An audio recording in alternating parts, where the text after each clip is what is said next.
hindi po natin ito papatanggal.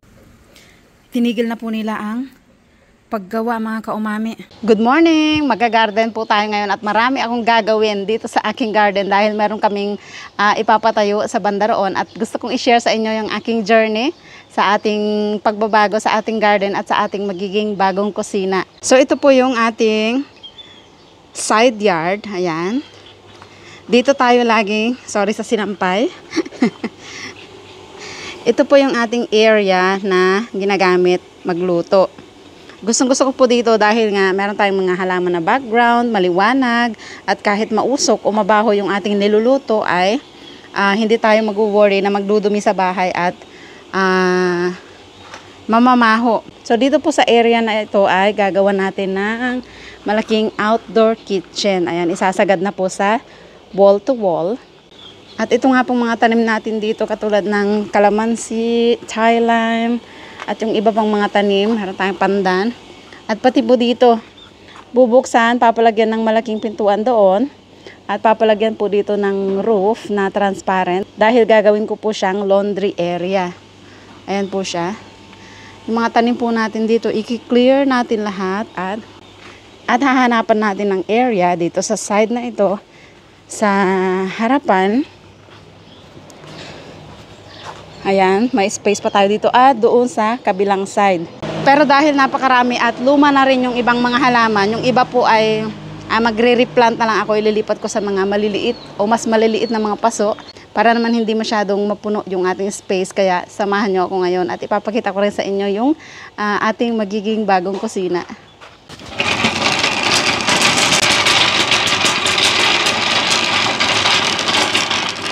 Una ay bubuhatin ko muna yung mga kaya kong buhatin. Dito ko muna ipipwesto.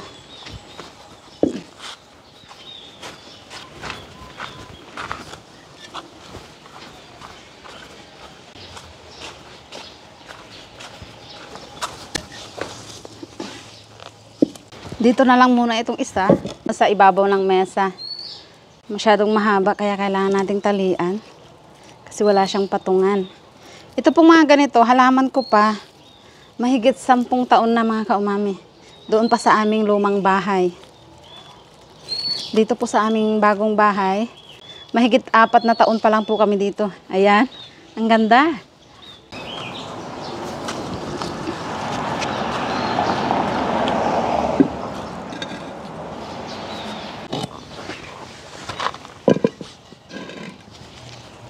Pagandahin pa rin natin kahit na pansamantala lang yung pwesto nila. Para hindi sila malungkot ng bongga. Ayan, ganyan. Nakakahinga. So, ayan. Kalachuchi pa lang yung nawawala. Maluwang na po siya. Sunod nating mag-replant ng mga birds of paradise. Yung malalaki, later na lang po natin ipabuhat natin sa mga gagawa ng kusina.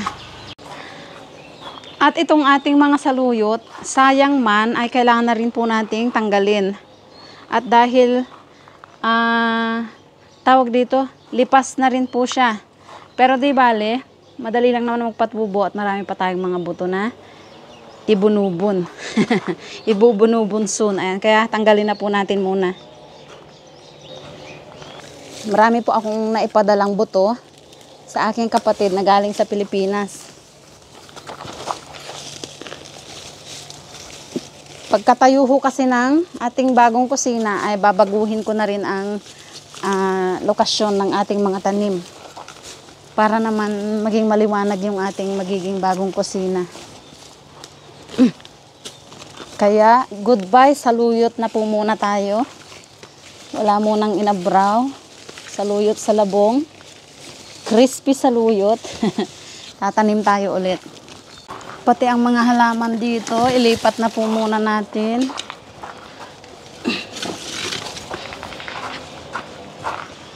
At dito rin ho sa side na ito ay tatanggalan natin. Ayan, kaya lang ang bibigat. Pahinga muna tayo. Hindi ho kasi ako matulungan ng aking asawa dahil kailan lang po siya naoperahan. Kaya hindi ko ipinabuhat kahapon.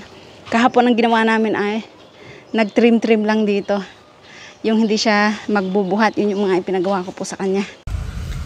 Ipapakita ko naman po yung ating indoor kitchen na ating ililipat. Ito po siya.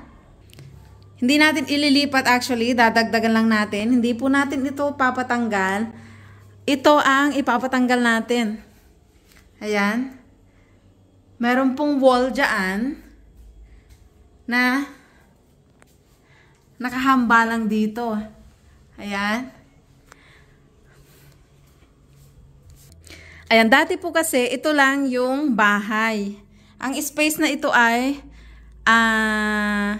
labas ng bahay at pwedeng ikutin ang bahay. Yun, makalat.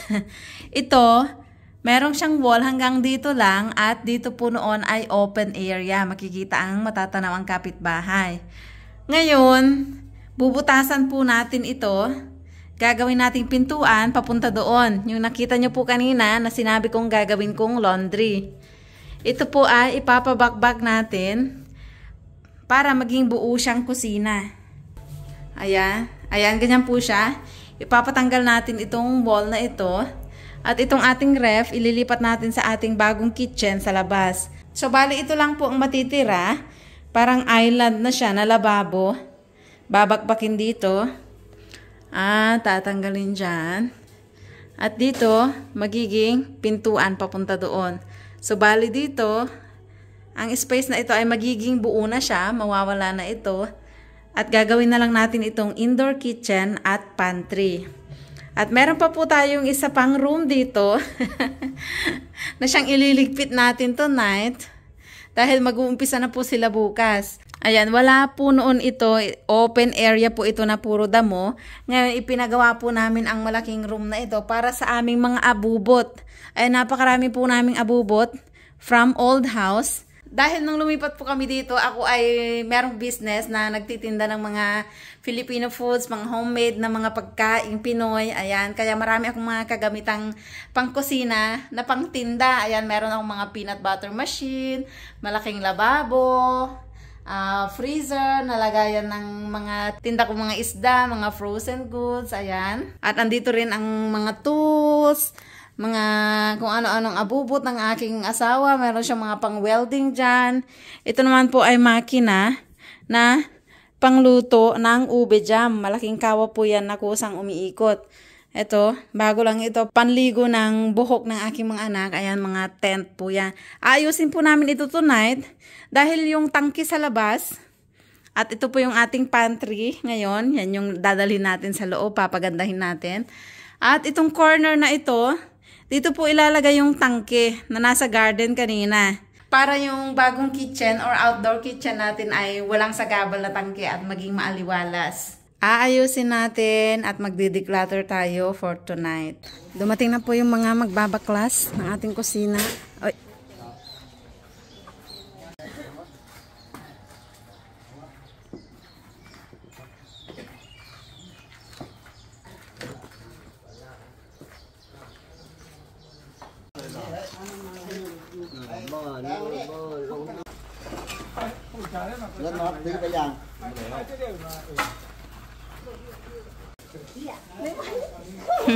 Nag.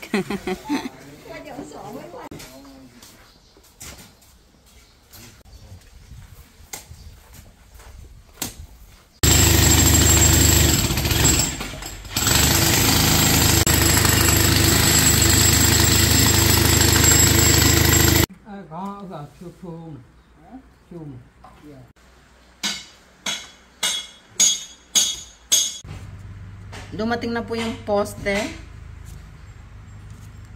Ayan, sisilip tayo dito. Dumating na po yung mga poste.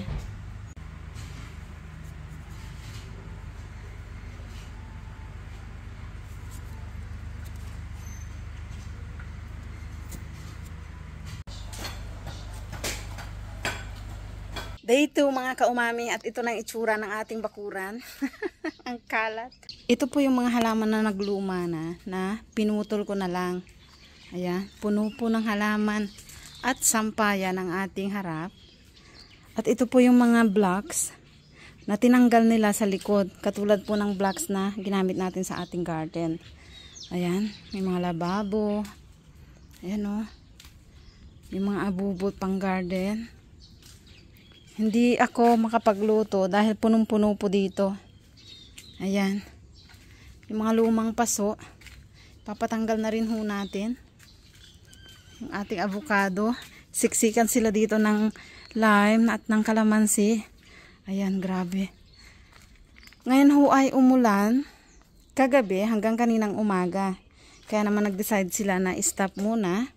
At ito nga at umaraw na ulit. Sayang. Pero di bale, ang kontrata naman ay 1 buwan nila itong matatapos dahil nga ho, marami tayong ipaparepair at ipapagawa. Ito naman yung sa likod. Nahukay na rin nila. Ayan. Yun yung gagawa nila ng pintuan. Ito palang tangki natin. Ayan. Ililipat po sa loob ng bahay doon sa ating stock room doon. Nakaka-excite. Ayan. Ito yung ating magiging bagong cooking space soon mga kaumami. Ayan o, ang lalalim ng hukay po nila. Yan po yung pundasyon ba tawag dyan. Ito yung mga paglalagyan nila pagtatayuan ng mga poste. Kailangan palang hukayin. Ayan o, napakalalim. So ito na muna ang ating first part ng bagong kusina journey. Abangan nyo po ang ating susunod na upload dahil sobrang excited akong i-share sa inyo at sobrang excited ng magluto ng mga recipe na gusto kong i-share sa inyo sa ating bagong kusina. Kaya subaybayan nyo po.